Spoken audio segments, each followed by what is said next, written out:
Giraud était un homme de caractère très fort, un homme qui a beaucoup aimé son île et qui s'est beaucoup investi dans le combat pour l'ancrage définitif de Mayotte au sein de la République française. Adrien Giraud a toujours été aux côtés de Marcel pour lui donner les conseils et pour l'encourager dans ce combat, alors qu'à un moment où tout le monde ne croyait plus, lui, il a cru.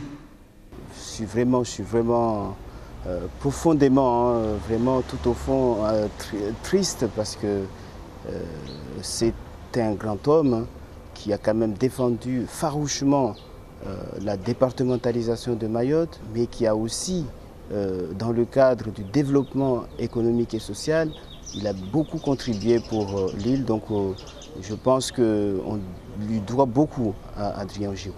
Comme tous les Mahorais, je suis très ému, naturellement, ce matin.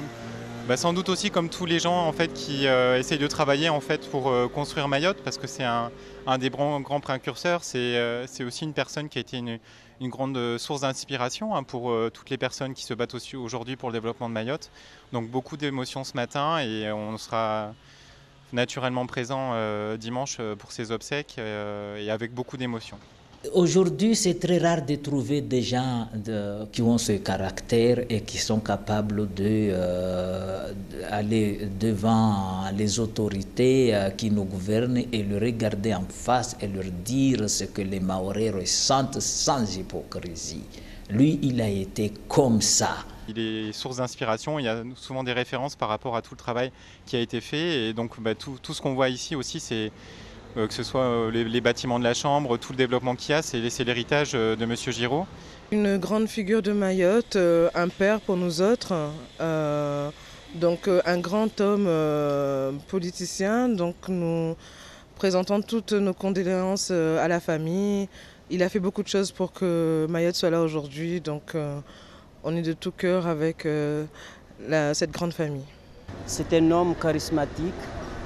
C'est un homme de droit, donc il a combattu pour que Mayotte reste française. Donc vraiment, on partage la condoléance avec toute sa famille. C'est une perte assez profonde pour moi, puisque au-delà de l'homme politique qu'il était, et au-delà de ce qu'il a fait, son engagement politique sur Mayotte, c'était un ami, un grand frère, puisqu'il est plus âgé que moi. Donc, pour moi, c'est assez profond, oui. C'est une grande perte, oui. Une tristesse profonde par rapport à l'ensemble de la population mahoraise, mais en particulier sur le monde touristique, parce qu'on sait que c'est l'un des seuls professionnels anciens du secteur et le premier président, bien sûr, de ce secteur d'activité. Et ça nous touche très profondément. Une personne qui nous a beaucoup accompagnés. On ne va pas oublier que l'Office de tourisme a démarré vers la place du marché.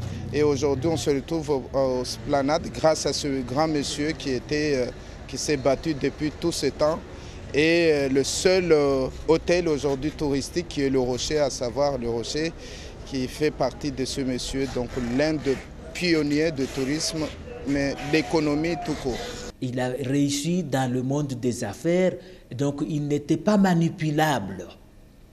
Il était fier de sa réussite et n'attendait pas qu'on lui propose quelque chose. Donc il était guidé uniquement par l'intérêt de la population de Mayotte pour que Mayotte réussisse. Il est quand même celui qui a initié l'activité économique. D'ailleurs, avant sa mort, il a demandé à Charifa Dinani de l'amener discrètement voir le port pour la dernière fois, voir comment le port s'est développé, parce que c'est ce qu'il a toujours souhaité.